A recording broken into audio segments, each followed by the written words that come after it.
do it is, I'll grab them carefully because they're pissed.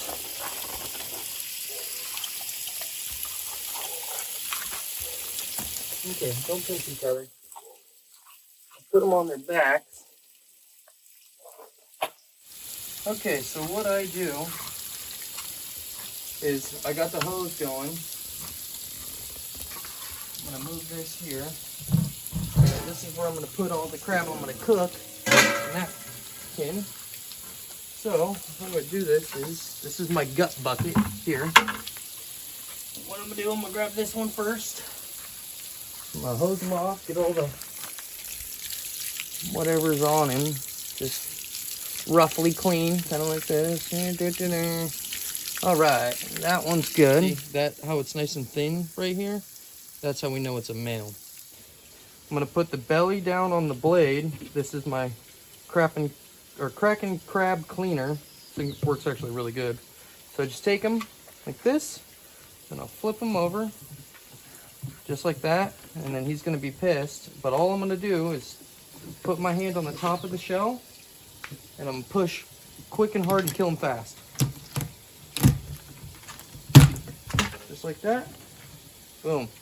So now he's dead. So then I'm gonna fish my fingers right under here and here, just like that. Got my fingers. Now I got all of his legs. Come over here real quick. And then I've got my gut bucket right here. And what I do is I just twist, flick. Flick all the gross guts out of it. And then these right here, these are the crab lungs. And you don't want that in your meat. So what I do is I just pull all the lungs out like that. Anything that we don't want to eat, we're going to pull out. I'm going to pull that out. So now I've just got crab meat essentially. And what I like to do is come back over here and I'll kind of wash it out a little bit. And you want to also be careful when you're washing it out, because these pinchers will, even though he's dead, they'll still pinch you. So I'm just gonna wash it out. See how he closed that up right there and still opening the crab, or the seagulls go crazy for it. All the guts. Jeez.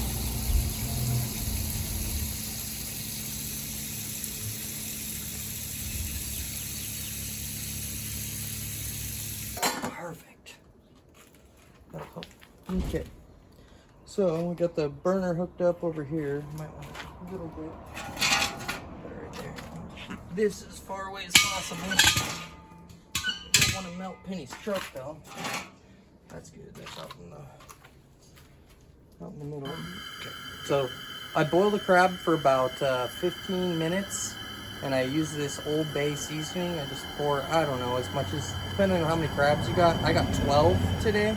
So I used quite a bit. I've probably like 10 or 12 teaspoons of it. So now I've got that going. I got my burner running. The water hasn't started boiling yet. I want to boil it for about 15 minutes. So it's not quite there yet, but it'll start to boil. And once it starts boiling, we'll boil it for about 15 minutes.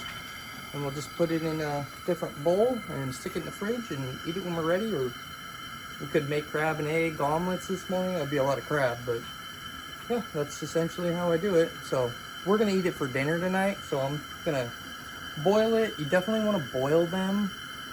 You want to, after you catch them, you definitely want to kill them, clean them, cook them right away so the meat doesn't spoil. Because if the meat spoils, it's just gonna make everyone sick. So I usually try to do it within an hour of catching them. All the crabs were alive when I started cleaning them. And then with this bucket here, you want to look at the bucket.